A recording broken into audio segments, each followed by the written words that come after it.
Rain hammered the corrugated roof of the abandoned freight depot outside Marion, Ohio, and Officer Caleb Warren felt Titan lunge before the leash even tightened. The Belgian Malinois hit the concrete on all four paws, nose already glued to a seam in the floor. Whining that thin, rising cry, Caleb had never once heard from him in 3 years of work. Then the dog began to scratch hard, and beneath that faint scraping a voice rose from the dust and dark, cracked and disbelieving, and it whispered a single word that stopped Caleb's heart cold. Please. Before this story goes another step, drop a comment and tell everyone what part of the world you're listening from, and hit that subscribe button so you never miss a story like this one. The wind kept slapping the loose sheet of tin on the roof, and every third slap made Caleb flinch. He had been a deputy sheriff in Marion County for 6 years and a K-9 handler for the last 3, and he had run his dog through a lot of buildings that smelled like rot and mildew and gasoline and old paper, and he had never, not once, seen Titan behave like this. The Malinois usually worked the way he had been taught, quartering, quiet, professional, waiting for the signal. Now he was tearing at the concrete like the floor itself owed him something, and blood was already beginning to darken the pale skin between his paw pads. Caleb crouched and grabbed his collar and tried to pull him back, and Titan, who had never in his life so much as flinched against a command from him, twisted his head and let out a growl that was not aggression. It was something else. It was refusal. It was pleading, and Caleb let go of the collar and stood back up because his hands were shaking. He keyed the shoulder mic. Sergeant Priscilla Hoffman answered on the second squawk, her voice sleepy from the third shift dispatch chair.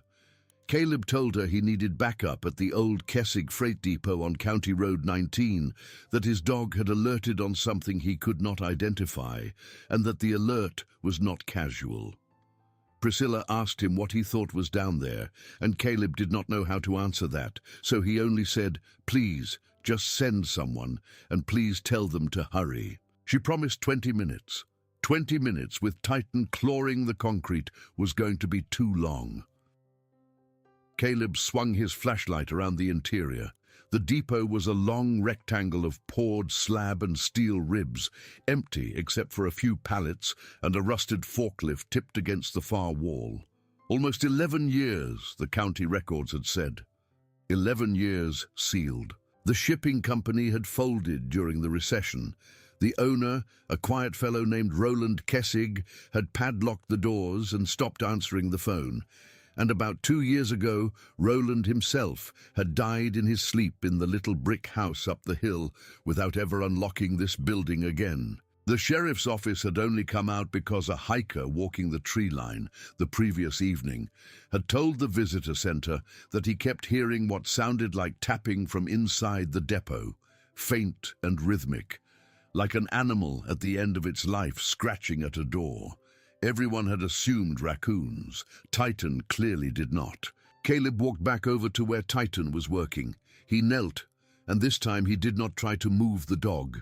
He simply put a hand flat on the concrete beside those bleeding paws and let his palm rest there. The slab was cold everywhere he touched it, except right under Titan, where it was. He was certain of it, not just less cold, but warm. Warm in a building that had been unheated for over a decade, on a night when the outside air was in the low 40s and rain was pouring. Warm in a place that had no business being warm. He shone the light along the seam Titan had exposed. It was not a crack, it was a cut. Someone, years and years ago, had cut a rectangle into this slab, big enough for a grown person, and had then poured a thin skin of new concrete over it to hide the joint. Dust and grease and a decade of neglect had turned the whole thing into a shadow that no ordinary boot heel would ever notice. But a nose would. A trained nose, one that could smell the air moving through the seam. That was what Titan was howling about. Caleb should have waited. He knew he should have waited. He had been trained to wait. But Titan's paws were bleeding, and the dog was not stopping. And every time Caleb tried to pull him back, the Malinois pushed against him with his shoulder and returned to the seam. And it was killing Caleb to watch him. He grabbed the pry bar from his kit and slid the tip into the seam and threw his weight against it. The slab groaned. He shifted and tried again, this time bracing his boot against the wall, and there was a wet, sucking sort of pop, and the false lid lifted maybe 4 inches. Out of that 4-inch gap came a draught of warm air, and with that draught came a smell that unwrote every guess Caleb had ever made in his career. It was not the smell of an animal. It was not the smell of a dead person either, which he knew, and which he had already been dreading. It was old bread and unwashed cloth and human sweat and something faintly sour like laundry left in a bucket.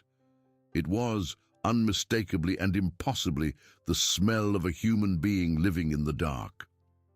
He dropped flat onto the concrete and put his mouth to the seam and shouted into it. "Sheriff's deputy," he called down. "Is there anyone in there?" Titan pressed against his ribs and stopped scratching, as if the dog knew this was the moment. For a long, terrible second, there was only the sound of Titan panting and the rain drumming above, and Caleb thought he had imagined the smell, that he was going to have to explain to Priscilla why he had cracked open a sealed floor because his dog was upset. Then from far below, in a whisper so hoarse it barely qualified as a voice, a woman answered him. "Please," she said, "please, we're here." The world narrowed to a single point of light. Caleb heard his own breath catch in his throat, and he heard himself say, "We're going to get you out, Mom. We're going to get you out." And he did not remember standing up, but he must have, because he was suddenly on his feet, keying the mic and telling Priscilla to send everything she had. Ambulance, fire crew, chief, the sheriff himself, every deputy on shift, and to move, to please move, that there were people down there, plural, that he had heard a woman speak. Priscilla did not question him. He heard her voice go tight and businesslike, and he heard sirens start up out of the darkness beyond the depot within 2 minutes. He went back to the slab. Titan sat pressed to his thigh, ears finally soft, tail thumping the concrete in a slow, exhausted rhythm. Caleb put his hand back into the gap and spoke into it as gently as he could. "Ma'am, my name is Caleb. I'm with the Marion County Sheriff's Office. Help is coming. Can you tell me how many people are with you?" She did not answer for a long time. When she did, her voice was thicker, the sound of a person crying while trying not to. "3," she said, "just 3 of us." And then, softer, "We thought no one was ever going to come." He wanted to weep. He did not. He kept his mouth to the seam and asked her name. She said Josephine. He asked how long she had been down there, and she said she did not know anymore, that she had lost track, that it felt like her whole life. He asked her if anyone was hurt, and she said they were all alive, that they were alive, and she said it twice, as if by repeating it she could make it stay true until the deputies arrived. The first cruiser skidded up outside 8 minutes later.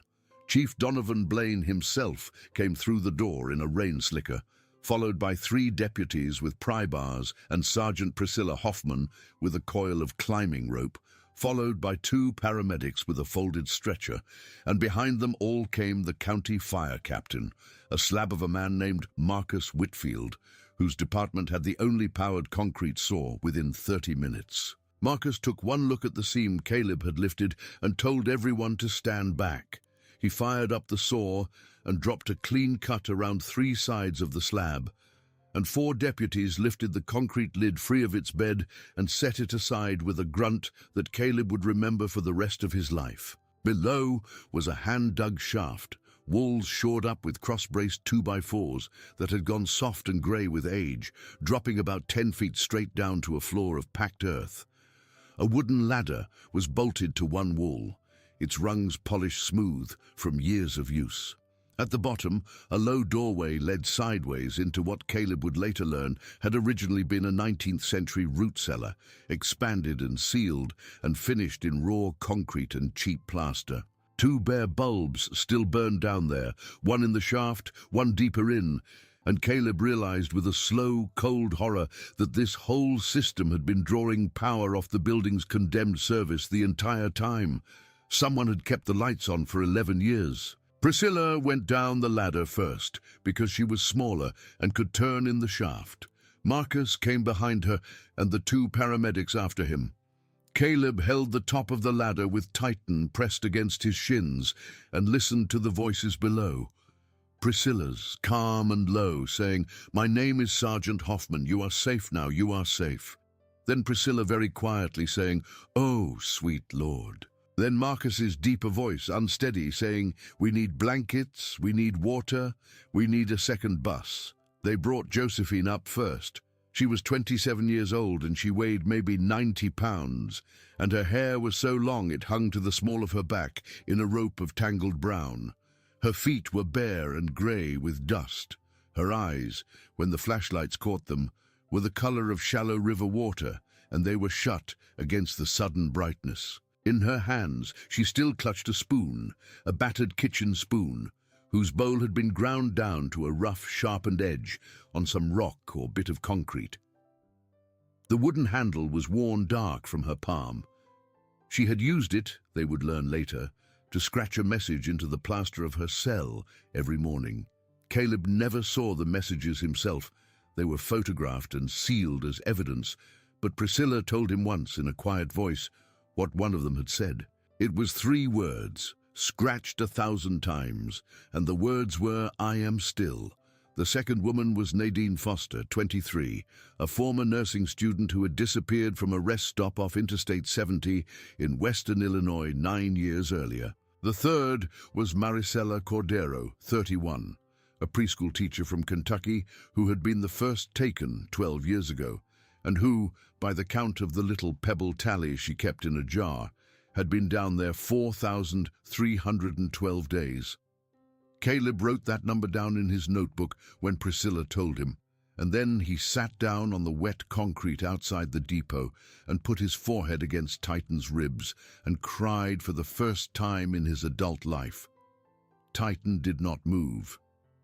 Titan simply pushed his bleeding paw into Caleb's palm and left it there warm and sticky, refusing to pull it back. By dawn, the depot was ringed with cruisers and news vans and yellow tape, and every reporter in the state was pushing a microphone at every deputy who came out the door. Chief Donovan Blaine finally waved them back and stood in front of them and said only one sentence. 6 other departments walked through that building in the last 10 years, he said, and none of them heard what those walls were hiding. Only one dog did. And then he turned around and went back inside. Caleb rode with Titan in the back of the animal control van to the veterinary clinic in Marion. The dog's paw pads were shredded, and the emergency vet, a woman named Louisa Grant, cleaned them and wrapped them and gave Titan a shot for the pain, and looked up at Caleb and said, "This is a very brave dog." Caleb tried to answer her and could not, so he only nodded, and Louisa smiled a small, sad, understanding smile and let him sit in the exam room while Titan slept. That was the end of the beginning, and it was also the beginning of everything else, because in the days that followed, the story got very strange. Roland Kessig had been dead almost 2 years.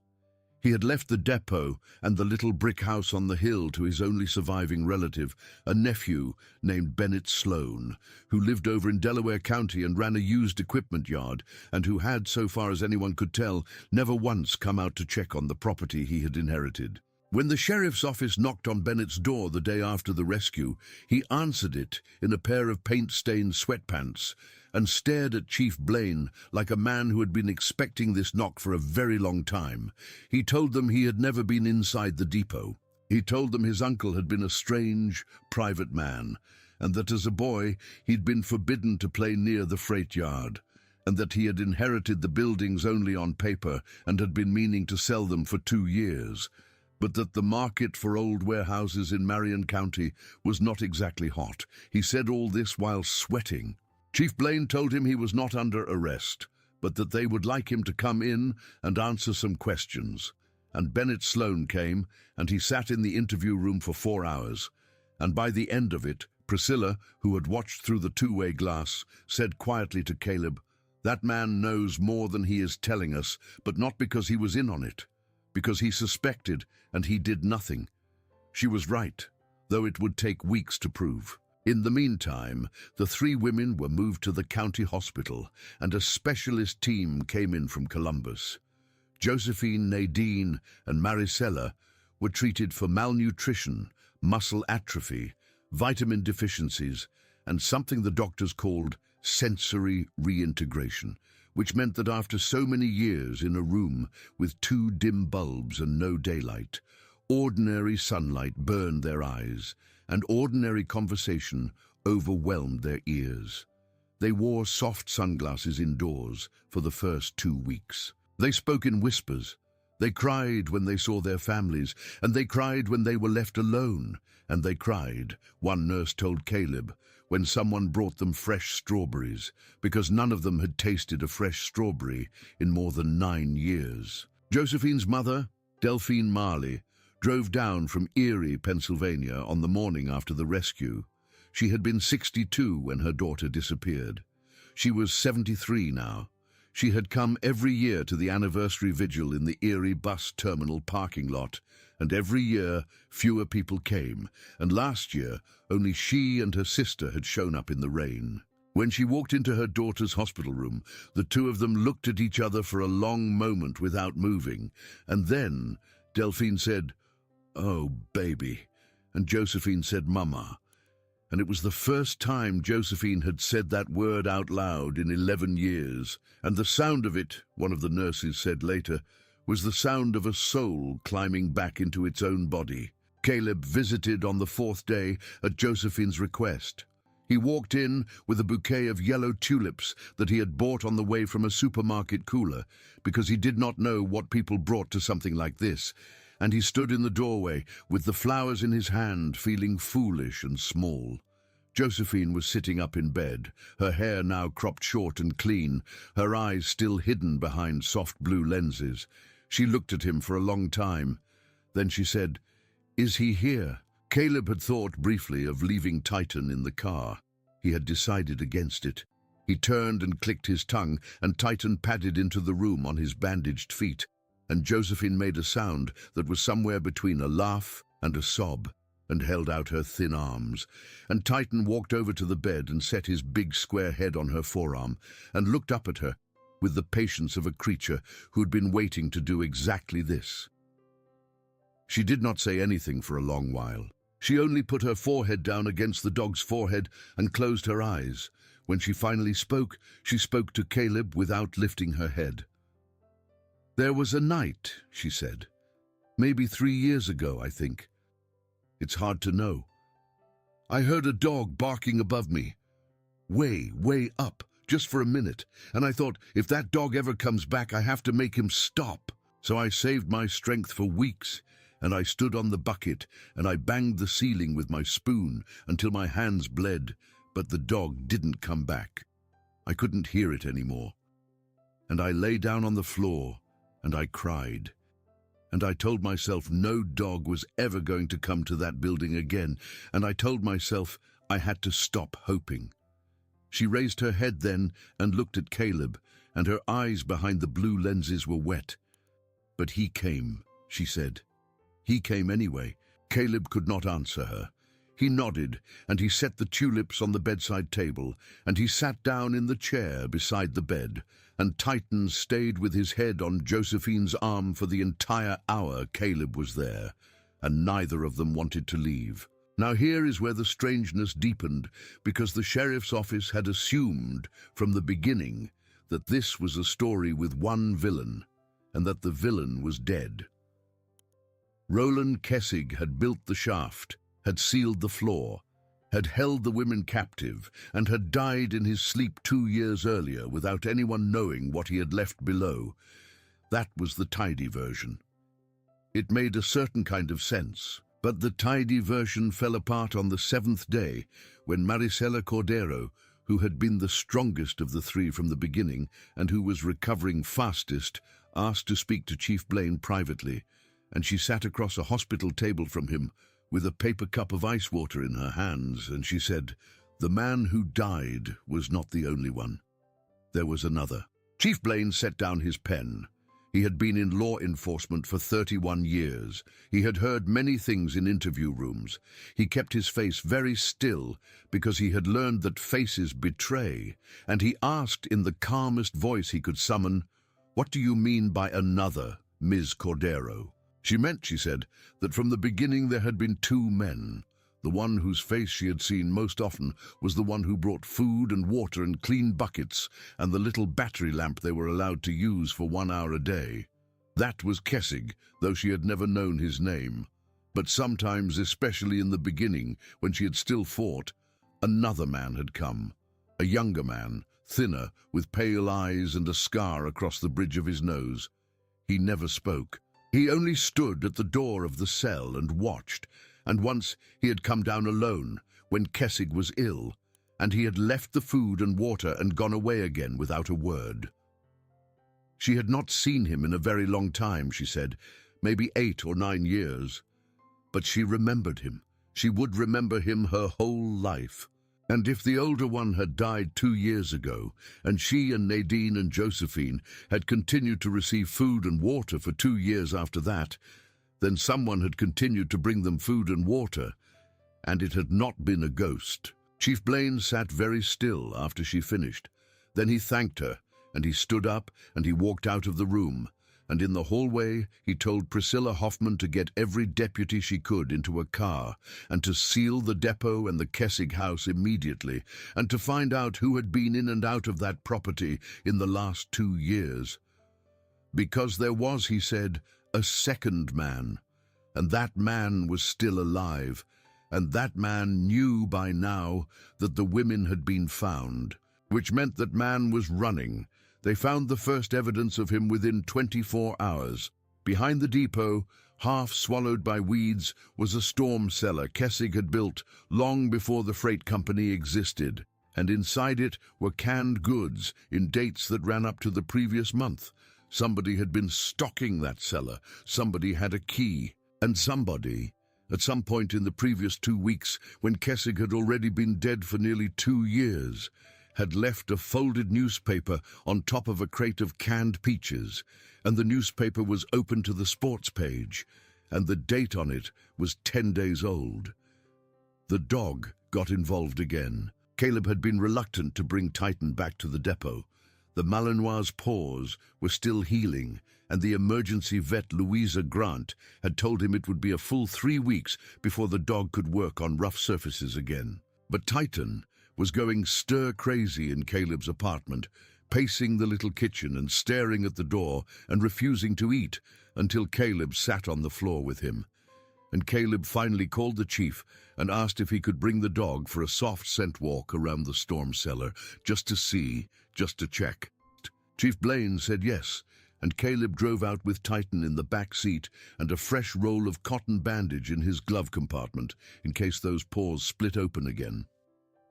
When they arrived, the depot was ringed with fresh crime tape and quiet. The storm cellar behind it had been photographed and dusted and combed for fibers. Priscilla was standing near the tree line, talking on her phone.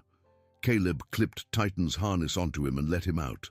Titan did not go to the depot. He did not even glance at the storm cellar. He turned instead and walked, straight and quiet and deliberate, out into the tree line, dragging Caleb behind him.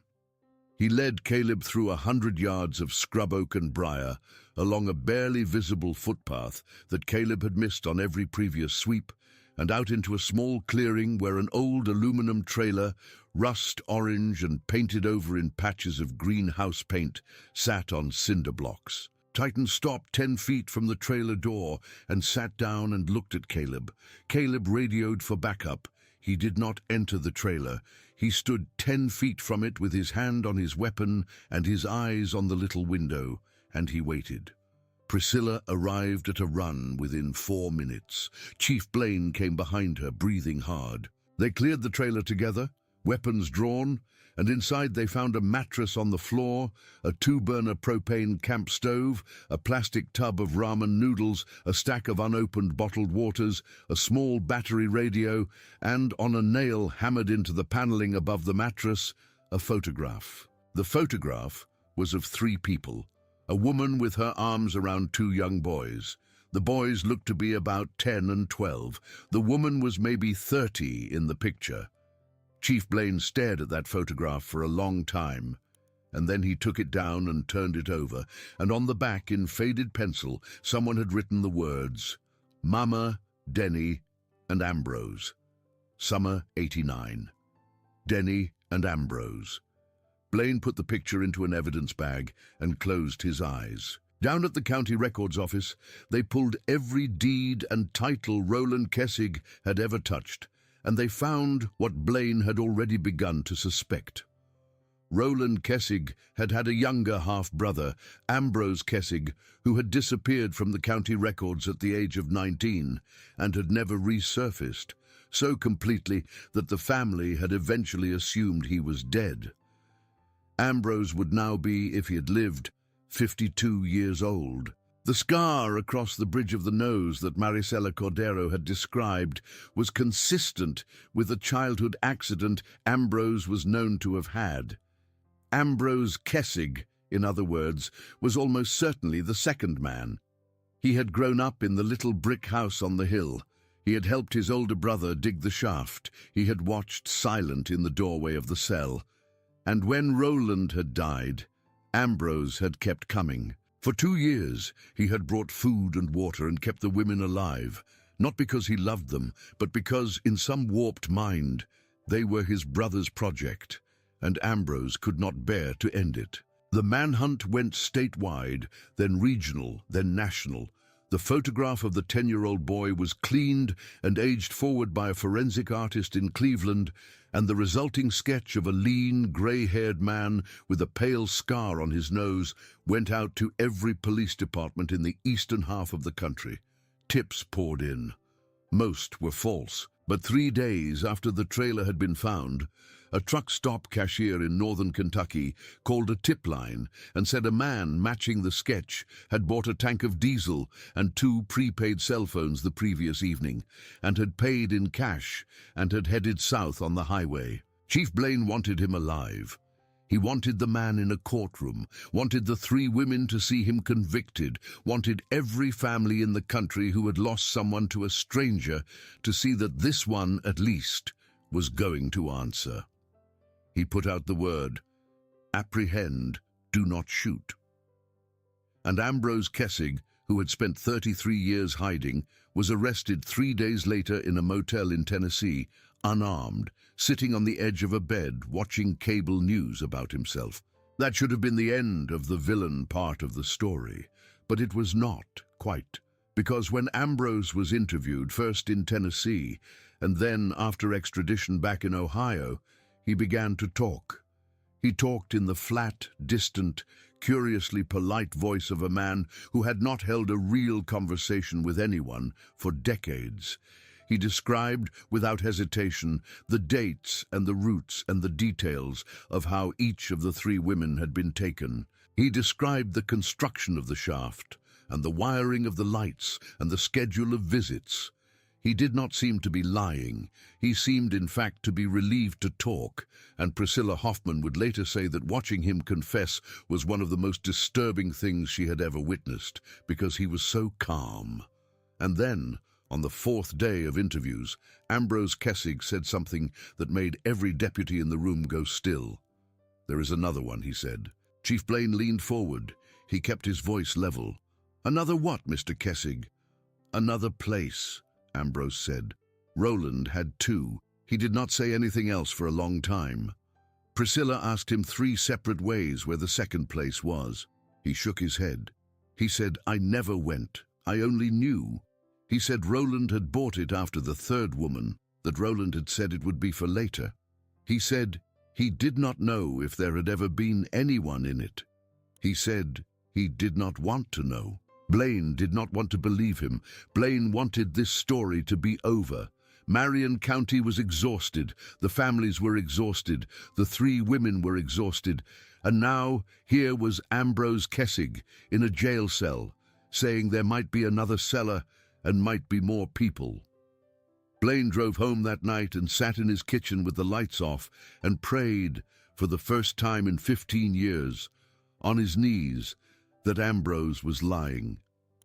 He was not lying. The county record showed that Roland Kessig had purchased 7 years before his death a small parcel of land in Hardin County, 40 minutes west, listed as an unimproved lot. The deed had been buried in a shell company Roland had incorporated under a false name, and the property tax bill had gone to a P.O. box that had, since Roland's death, been paid quietly and without comment by Ambrose Kessig himself. The chief drove out with 3 cruisers and 2 K9 teams, including Caleb and Titan. The parcel was a 5-acre patch of second-growth woods off a county road, with no visible structures. They walked it grid by grid. Titan, whose paws had healed just enough for Louisa Grant to clear him for light work, went first. He worked for 2 hours in silence, quartering the property, and Caleb watched his tail carefully because he had learned to read Titan's tail the way other men read their spouse's face.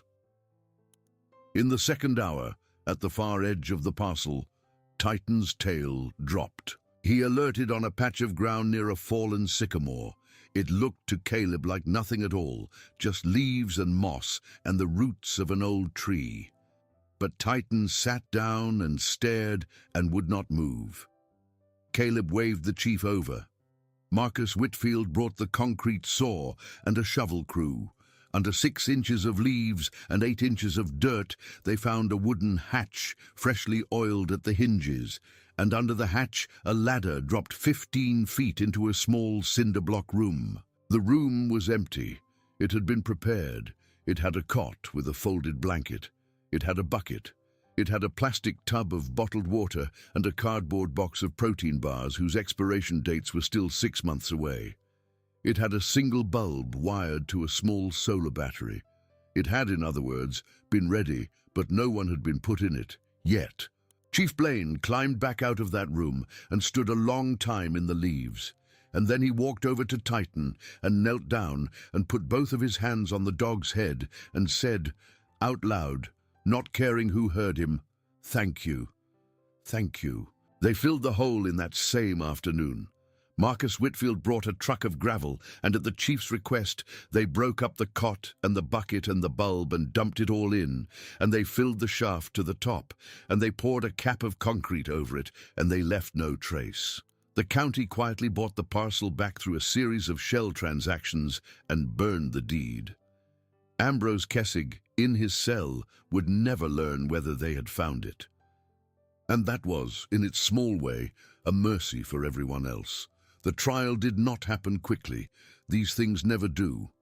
Ambrose Kessig was charged with 11 counts, including 3 counts of kidnapping and 8 of related crimes. His public defender, a decent woman named Rowena Trask, entered a plea of not guilty by reason of insanity because it was the only thing she could think of to say, and then withdrew it 3 months later when Ambrose himself refused to cooperate with the psychiatric evaluation.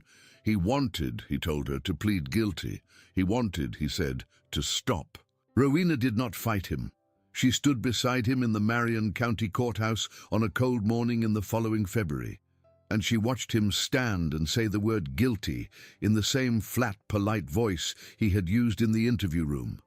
And she watched the judge, an old woman named Constance Delacroix, sentence him to consecutive terms adding up to 240 years without possibility of parole. And she watched the deputies lead him out of the courtroom. And she sat down at the defense table and put her head in her hands for a long time. Josephine Marley was in the courtroom that day. So was Nadine Foster. So was Maricela Cordero. So were their families. So was Caleb Warren in dress uniform. So was Titan, permitted by special order of Judge Delacroix to be present, lying quiet at Caleb's feet on a folded blanket. When Ambrose was led past them on the way out, he did not look at any of the women. He did not look at anyone. He walked with his head down and his hands in the belly chain, and he vanished through the door, and that was the last time any of them ever saw him. Outside the courthouse, in the pale February sun, the 3 women stood in a small huddle. Josephine had her mother's arm through her own. Nadine's father was crying quietly, with his hand on her shoulder. Maricela was speaking softly with her sister. And then, without prompting, Josephine slipped away from her mother and walked over to Caleb. She was still very thin. Her hair had grown back down past her shoulders. She had begun to smile again, though carefully, as if smiling were a muscle she was relearning. She knelt down in front of Titan on the courthouse steps. She did not speak. She put her forehead against the Malinois' forehead, and Titan licked one single tear off her cheek, and then sat still beside her like a soldier at rest. Caleb Warren, standing above them in his dress uniform, understood something in that moment that he had felt but had not been able to articulate.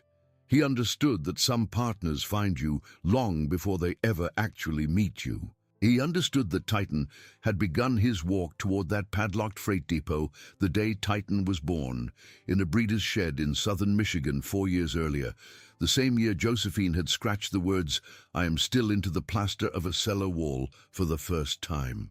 He understood that Titan and Josephine had been walking toward each other through years neither of them could see, and that all Caleb had done in the end was hold the leash. He was not sure whether that was a small thing or a very large one. He suspected it was both. The story might have ended there, and in some tellings it does, but real lives do not end on courthouse steps.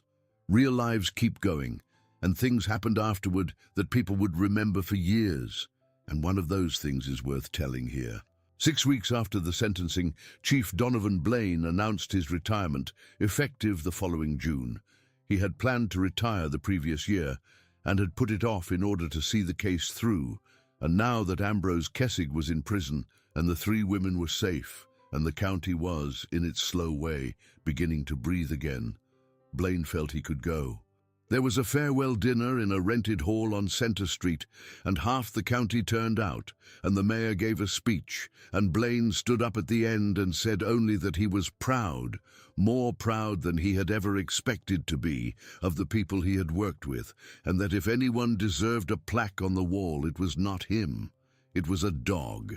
Titan, sitting under Caleb's chair with his head on his paws, thumped his tail against the floor once, as if in acknowledgement, and the entire hall laughed and clapped, and Caleb, in a shirt collar that was a little too tight, ducked his head and grinned and did not know what to say. The 3 women, in the months after the trial, went to different places.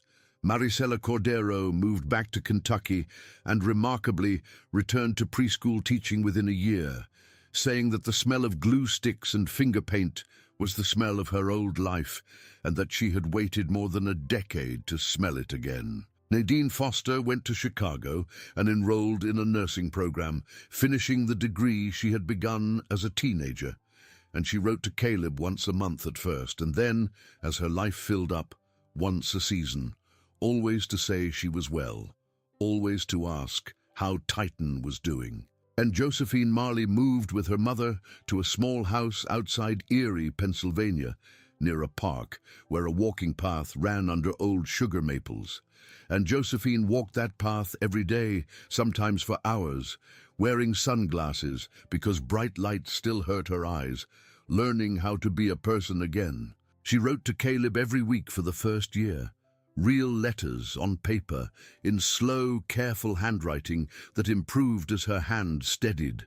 She told him about the tomatoes her mother was growing and about the neighbor's cat that had adopted her, and about the community college class she was taking in creative writing because the counselor had said writing might help her, and it did. She sent Titan a package for his 5th birthday, containing a rawhide bone and a small silk bandana printed with dogs in cowboy hats. Caleb tied the bandana around Titan's neck and photographed him and mailed the photograph back to Josephine. And Josephine framed it and put it above her bed, and her mother told Caleb in a phone call that it was the first thing Josephine looked at in the morning and the last thing she looked at night. But the story is not just soft. The story has one more turn, because life does. 2 years after the rescue, on a cold night in November, Caleb Warren was working the late shift out of the sheriff's office when a call came in from an elderly woman on the west side of Marion saying that a strange man was standing in her backyard, staring at her house. Caleb rolled the call because he was closest. He parked at the end of the driveway and put Titan on a lead, because Titan went almost everywhere with him now, and he walked around the side of the house with his flashlight held low. The yard was empty, but the fence gate at the back was open, and beyond it, a footpath cut through a strip of woods toward the old rail line. Titan alerted on the path. His body went tight, his tail dropped. He did not scratch, he did not whine. He simply looked into the trees and pulled once, quietly, at the leash. Caleb followed. 50 yards into the woods, in a hollow between two fallen trees, they came upon a boy. He was maybe 15 years old, wrapped in a torn blanket, shivering, his face streaked with dried blood from a cut over one eyebrow. He looked up when the flashlight found him and did not run. He said, "Please," he said, "please. My dad hits me and I ran away and I have been out here for 4 days and I don't know what to do." His name was Ellis Nash, and he had walked from a town 20 miles east, and he had been living on stolen crackers from a gas station and rainwater from a plastic tub he had pulled out of somebody's recycling bin. Caleb wrapped him in the emergency blanket from the cruiser and took him back to the station.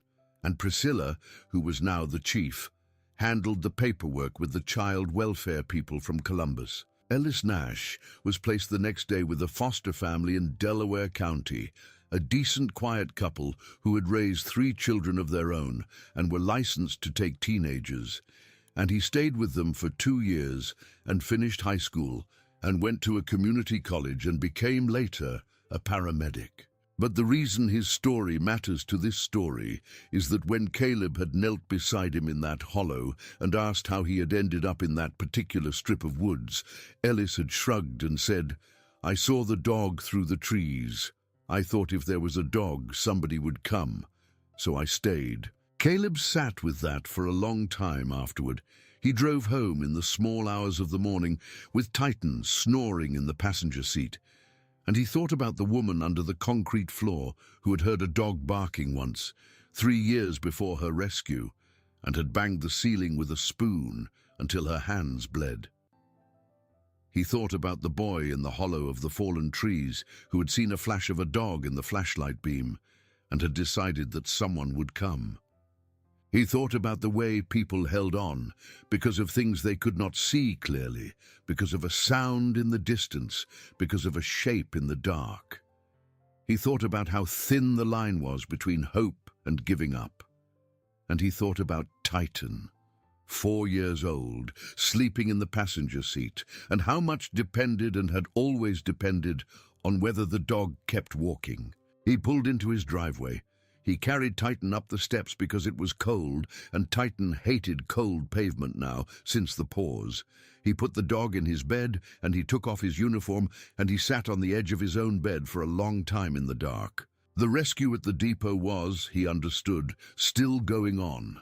It had never really ended. It was going on inside the 3 women, who were, each in her own way, still climbing that ladder up out of the shaft, one rung at a time, for the rest of their lives. It was going on inside their families. It was going on inside the boy from the woods, who would grow up to be a paramedic, and who would one day pull a woman out of a burning car on Interstate 71, and tell her calmly, "You're going to be okay, ma'am. We're going to get you out," using words he had heard Caleb Warren say once in a hollow of fallen trees on a cold November night. It was going on inside Chief Priscilla Hoffman, who had begun, quietly, to advocate for scent detection training expansions at other departments across the state. It was going on inside Marcus Whitfield, who had gone home the day after the rescue and had held his grown daughter for so long that she had had to say, "Dad, I can't breathe." It was going on inside Delphine Marley, who was 73 and had her daughter back, and who no longer needed to drive to Erie once a year in the rain. It was going on inside Caleb Warren himself, who understood that he would carry this case for the rest of his life the way a person carries a beloved weight, and that he would not have set it down for anything. He lay down in bed. Titan sighed and curled against his ribs. Caleb reached down and put a hand on the dog's back and felt the slow rise and fall of breath under his palm, and he closed his eyes. In the darkness of that little bedroom, he found himself thinking absurdly of a moment he had not thought of in years. He had been 8 years old, and his father, a truck mechanic named Warren Nesbitt. Warren, the elder, had taken him fishing at a pond outside town, and they had not caught anything, and on the drive home his father had said, "Son, in this life, most jobs, you'll never know if you did any good. You just do the job and go home. And every once in a while, if you're lucky, you'll know. And when you know, don't waste it. Don't stand there arguing whether you deserved it. Just say thank you and mean it."